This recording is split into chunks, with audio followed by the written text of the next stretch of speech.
You know how sometimes you just accidentally mess things up? Like, it wasn't on purpose, but suddenly you're in a whole thing. Yeah, that's my life right now. I'm Brenda, 29, and I literally cannot even lease a used car, not even a basic one. And it's all because he had to be so dramatic about something that was, honestly, just a misunderstanding. It's ridiculous. It all started with Alex. He was fine. We met through mutual friends, and he was always super nice, almost too nice. You know, like, never wanted to rock the boat. Always agreed with everything. I liked that at first. It was easy. My last boyfriend, Caleb, was such a handful. Always questioning me, making a big deal out of nothing. Alex was a breath of fresh air after that. He had a good job, steady. He was always talking about being responsible. Saving money, all that adult stuff. I mean, sure, whatever. I was just trying to live my best life. We'd been together for a while, maybe a year. When things started to get a little tight for me, financially, my job, it's fine. It pays the bills, mostly. But there are always unexpected things that come up, like my car needed new tires, or my friend Jenny needed help with rent, and I obviously couldn't leave her hanging. Alex, being the sweet guy he was, always offered to help. Brenda, don't worry about it. I got it. He'd say, and I'd be like, oh, you're the best. Because, why wouldn't I let him? He wanted to. One day, we were talking about something, I don't even remember what. Probably about how I needed new shoes. And he was going on and on about credit scores and how important it was to build good credit. He was obsessed with it, honestly. He suggested adding me as an authorized user on one of his credit cards. It'll help your score. Babe, he said, you can use it for emergencies or just to show activity. I thought, okay, great. A free credit boost. I told him, that's so smart. Alex, you're such a good planner. And he smiled, all proud of himself. Little did he know. So I got the card. It was a pretty high limit, which was nice. At first, I was careful. Like I used it for groceries sometimes when my own card was maxed, or for a small bill. But then it became convenient. My car suddenly needed a big repair, and I didn't have the cash. Poof, Alex's card. Then my friend Kelly invited me on a last-minute girls' trip to Phoenix, and I just had to go. Alex's card. It was an emergency.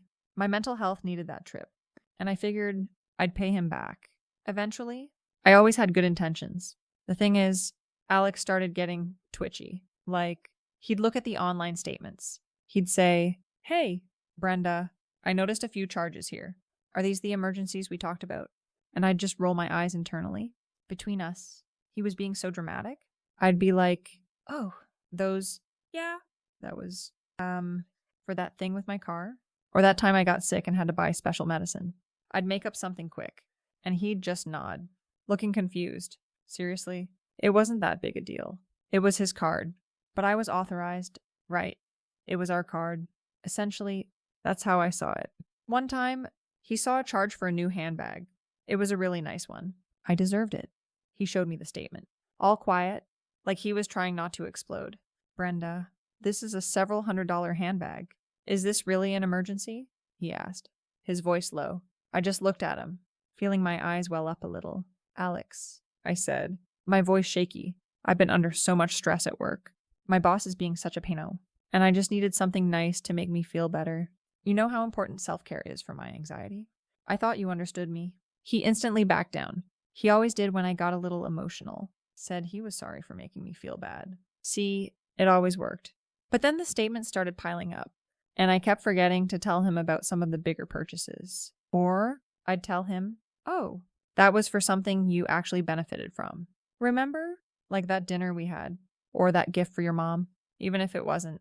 He was starting to get this tired look in his eyes, like he was just done. He tried to bring up budgets, tried to talk about joint accounts, all this boring stuff. I just zoned out. I told him, look, I'm just not good with numbers. Alex, you handle it? That's why you're so smart. I'd give him a big smile. He'd sigh. He used to be so energetic. Now he was like a deflated balloon. The real trouble started when I forgot about a few payments. Not on purpose. I just get so busy. My job. My friends. My life is just so hectic. Alex usually paid everything online, so I figured he was handling it. Why wouldn't he? It was his card, but apparently He had some auto pay linked to his checking account, and that account was getting low because of, well, all the stuff I was putting on the card. He missed a payment, then another, and I didn't even know. Seriously? He never told me. One evening, he came home from work, and his face was like totally blank. He looked gray. Brenda, he said, his voice super quiet.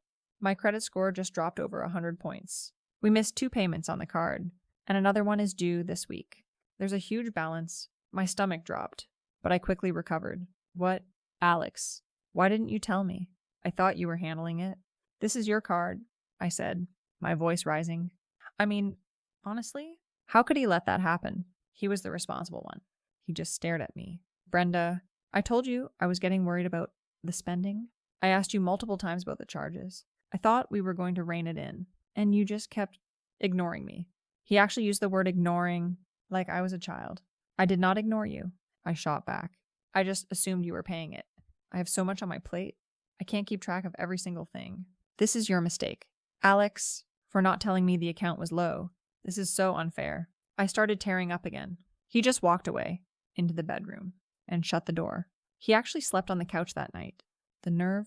Things went downhill fast after that. He barely spoke to me. He started taking his laptop to a coffee shop to do his budgeting, which I knew was just him avoiding me. He wouldn't even let me borrow his car anymore, which was super inconvenient. I mean, what was I supposed to do? Walk. It was like he was punishing me. I probably should have seen this coming. He started putting his foot down on little things. I wanted to redecorate the living room, and he was like, no, Brenda, we don't have the money for that. We need to pay off the credit card. It was infuriating. Everything was about that stupid credit card. Then one day, he just said it. Brenda, I can't do this anymore. I'm moving out? I was stunned. What? You're just giving up, I yelled. After everything we've been through, this is how you handle a little bump in the road. He just shook his head, looking more tired than angry. It's not a little bump, Brenda. My credit is ruined. My savings are gone. And I feel like I'm constantly walking on eggshells. I was the one who had to deal with his mood swings. Fine, I snapped. Go, see if I care. You're clearly just not strong enough to handle a real relationship, I told him, between us. I wanted to scream, but I just watched him pack his stuff. He didn't even have a suitcase, just a big duffel bag. Seriously? I just rolled my eyes. He packed all his clothes and his weird little plant collection and left. Good riddance, I thought. I didn't need his negativity. I was free. I could do what I wanted. But then the credit card bill came, all of it, in my name now, since I was still an authorized user and he had shut down the account. And it was huge, like 5 figures huge. I panicked. I called him, thinking he'd just, cover it. He had the money, but he didn't answer. I texted him, Alex, what about this bill? You need to pay this. No response. For days. Then the certified letter came. I opened it, and it was from some fancy law firm. It said Alex was suing me. Suing me. Can you believe it? Over a credit card that he gave me. I literally almost dropped the paper. My hands were shaking. This was insane. He was totally overreacting. I called my mom, crying, Mom, Alex is suing me. He's being so mean. She said, Brenda, honey, did you pay him back? And I was like, Mom, what does that have to do with anything? He gave me the card. She didn't get it. Nobody ever gets it. I had to get a lawyer. It cost a fortune. Money I didn't even have. My lawyer, Mr. Davidson, was this stuffy guy who kept asking me annoying questions. Like, did you have an agreement to pay back the charges? And did you ever make payments on the card yourself? I just looked at him. Like, of course not. He was handling it, and he said it was for emergencies, which it mostly was. He just sighed a lot. He seemed to think Alex actually had a case. Ridiculous. Going to court was a nightmare. Alex was there, looking all polished and serious with his lawyer. He looked thinner, but he was trying to make me look bad. He had all these statements, all these texts, where I'd promised to pay him back, which I vaguely remembered doing. But it was just to shut him up at the time, not a serious promise. He even had a spreadsheet. Who even does that? He had itemized everything I'd spent. All the late fees. Everything. He claimed I was financially exploiting him. Exploiting? I almost laughed. I was just living my life. My lawyer tried to say it was a gift, or that authorized user meant it was implied I didn't have to pay. But the judge, this older lady with super strict eyes, wasn't buying it. She kept asking me direct questions. Like, Ms. Evans, did you believe these purchases were for joint expenses or solely for your personal benefit? And I tried to explain, well, Your Honor, sometimes they were for things we both enjoyed, like that trip to Phoenix. We had fun there. She just narrowed her eyes. I could tell she thought I was some kind of idiot or a bitch. Probably. Some women just love to judge other women. Alex got up there and told his whole sob story about how he'd worked so hard for his credit, how he had plans to buy a house, and now it was all messed up because of me. He even cried a little, like, really, in court, so dramatic. He talked about how he'd been so stressed, losing sleep, and how it affected his job performance. It was honestly embarrassing. I just sat there, thinking, oh, poor Alex, the victim. Meanwhile, I was the one being publicly humiliated. The judge took a long time to make her decision. I was so nervous. My palms were sweating. I thought, she's going to see right through him. She's going to know he's just being vindictive. But then she read her decision, and it was all in Alex's favor.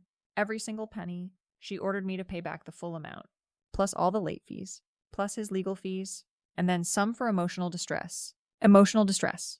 He was the one suing me, and that wasn't even the worst part. The judge also said that because of the nature of the debt and my refusal to acknowledge any wrongdoing, her words, not mine, this would be on my credit report as a judgment. For years, not just like a missed payment, but a full-blown court order against me. She basically said I was financially irresponsible and deceitful. I swear. The nerve. I wanted to scream. So now, here I am, trying to lease a used car because my old one finally gave out. And nobody will touch me with a 10-foot pole. Every dealership I go to, they pull my credit. And then they get this look on their face. Ms. Evans, your credit history, it's quite unique. We can't approve you for anything. Not even with a cosigner. Like, what? It's just a used car. It's like Alex ruined my whole life just to prove a point. He got his money back. Eventually, through wage garnishment from my job, which, by the way, was super embarrassing. My boss probably thinks I'm a total screw-up now, though she didn't say anything. But I could feel her judging me. My friends stopped calling as much, too, after I started complaining about money. All the time. It's like, can't they just be supportive? And Alex, I saw him on Facebook the other day. He's dating someone new. She looks like one of those annoyingly perfect girls. All sunshine and ponies. They were smiling in a picture, standing in front of a new house with a sold sign. A house. That was his dream. Before I accidentally messed up his credit? I bet he got a great interest rate, too. It made my stomach turn. He looks so happy. So, not burnt out? It's ridiculous. He moved on so fast, and I'm still here, stuck without a car, dealing with this mess he created. It's all his fault. Really, if he hadn't been so obsessed with his credit, if he'd just communicated better about his account balance, none of this would have happened. And if he hadn't been so dramatic and sued me, I wouldn't be in this situation now. It's honestly just petty. He probably did it just to hurt me. He totally weaponized his stupid credit score. I don't care anymore. Honestly, he can go be happy with his perfect new girlfriend and his perfect new house. I'll figure something out. I always do. It's just inconvenient and unfair. But I'm not going to let it get to me. I'm not going to give him the satisfaction of knowing he broke me. I'm fine. I'll just keep blaming him, because that's the truth. He ruined my life, not the other way around. He's such a jerk.